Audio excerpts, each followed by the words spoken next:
Hello friends, ನಮಸ್ಕಾರ. ನಾಡುನುಡಿ ಲೈವ್ಗೆ ಸ್ವಾಗತ. ಸ್ನೇಹಿತರೆ, ಚಿನ್ನ ಪ್ರಿಯರಿಗೆ ಕೊನೆಗೂ ಗುಡ್ ನ್ಯೂಸ್ ಸಿಕ್ಕಿದೆ. ಕೊನೆಗೂ ಚಿನ್ನದ ಬೆಲೆಯಲ್ಲಿ ಭಾರಿ ಇಳಿಕೆ ಕಂಡು ಬಂದಿದೆ.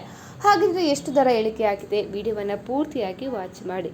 ಕಳೆದ ಕೆಲವು ದಿನಗಳಿಂದ ಚಿನ್ನದ ಬೆಲೆ ಇಳಿಕೆಗಾಗಿ ಕಾಯ್ತಾ ಇದ್ದ ಆಭರಣ ಪ್ರಿಯರಿಗೆ ಕೊನೆಗೂ ಗುಡ್ ನ್ಯೂಸ್ ಸಿಕ್ಕಿದೆ. ಕಳೆದೊಂದು ವಾರದಿಂದ ಏರಿಕೆ ಆಗ್ತಲೇ ಇದ್ದ ಚಿನ್ನದ ಬೆಲೆ ಇಂದು ಇಳಿಕೆ ಕಂಡಿದೆ. ಚಿನ್ನ ಅನ್ನೋದೊಂದು ಭಾರತೀಯರ ಪಾಲಿಗೆ ವರದಾನ ಅಂತಲೇ ಹೇಳ್ಬೋದು.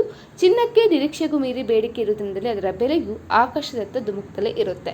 ಉದಾಹರಣೆಗೆ, ಚಿನ್ನದ ಬೆಲೆ ನಿನ್ನೆ 100 ರೂಪಾಯಿ ಏರಿಕೆಯಾದರೆ 10 ರೂಪಾಯಿ ಇಳಿಕೆ ಆಗುತ್ತೆ. ಅಂದರೆ ಏರಿಕೆ ಕಂಡಷ್ಟೇ ಇಳಿಕೆ ಆಗೋದಿಲ್ಲ.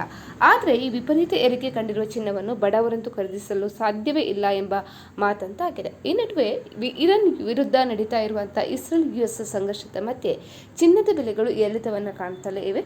ಇಂದು ವಿಶ್ವ ಮಾರುಕಟ್ಟೆಯಲ್ಲಿ ಅನಿಶ್ಚಿತತೆಗೆ ಕಾರಣವಾಗಿದೆ. ಇಂದು ನವದೆಹಲಿಯಲ್ಲಿ ಚಿನ್ನದ ದರ ಪ್ರತಿ ಗ್ರಾಮಿಗೆ 15,082 ಅಂದರೆ 24 ಕ್ಯಾರೆಟ್ಗೆ, ಇನ್ನು 22 ಕ್ಯಾರೆಟ್ಗೆ 13,826, ಇನ್ನು 18 ಕ್ಯಾರೆಟ್ಗೆ 11,315 ರೂಪಾಯಿ ಇದೆ.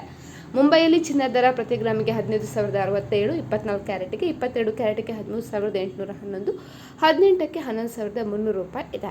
ಚೆನ್ನೈಯಲ್ಲಿ ಪ್ರತಿ ಗ್ರಾಮಿಗೆ 15,383, 22 ಕ್ಯಾರೆಟ್ಗೆ 14,101, ಇನ್ನು 18 ಕ್ಯಾರೆಟ್ಗೆ 11,776 ರೂಪಾಯಿ ಆಗಿದೆ. ಕೋಲ್ಕತ್ತಾದಲ್ಲಿ ಪ್ರತಿ ಗ್ರಾಮ್ಗೆ 15,067, ಇನ್ನು 22 ಕ್ಯಾರೆಟ್ಗೆ 13,811, ಇನ್ನು 18 ಕ್ಯಾರೆಟ್ಗೆ 11,300 ರೂಪಾಯಿ ಆಗಿದೆ. ಬೆಂಗಳೂರಿನಲ್ಲಿ ಚಿನ್ನದ ದರ ಪ್ರತಿ ಗ್ರಾಮ್ಗೆ 15,235, ಇನ್ನು 22 ಕ್ಯಾರೆಟ್ಗೆ 13,965, ಇನ್ನು 18 ಕ್ಯಾರೆಟ್ಗೆ 11,426 ರೂಪಾಯಿ ದಾಖಲಾಗಿದೆ.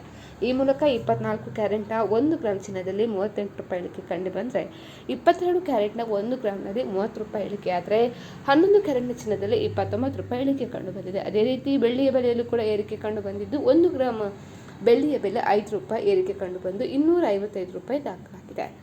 ಸ್ನೇಹಿತರೆ, ಈ ಬಗ್ಗೆ ನಿಮ್ಮ ಅನಿಸಿಕೆಯನ್ನು ಕಮೆಂಟ್ ಮಾಡಿ. ಅದೇ ರೀತಿ ನಮ್ಮ ಚಾನಲನ್ನು ಕೂಡ ನೀವು ಸಬ್ಸ್ಕ್ರೈಬ್ ಮಾಡ್ಕೊಳ್ಳಿ.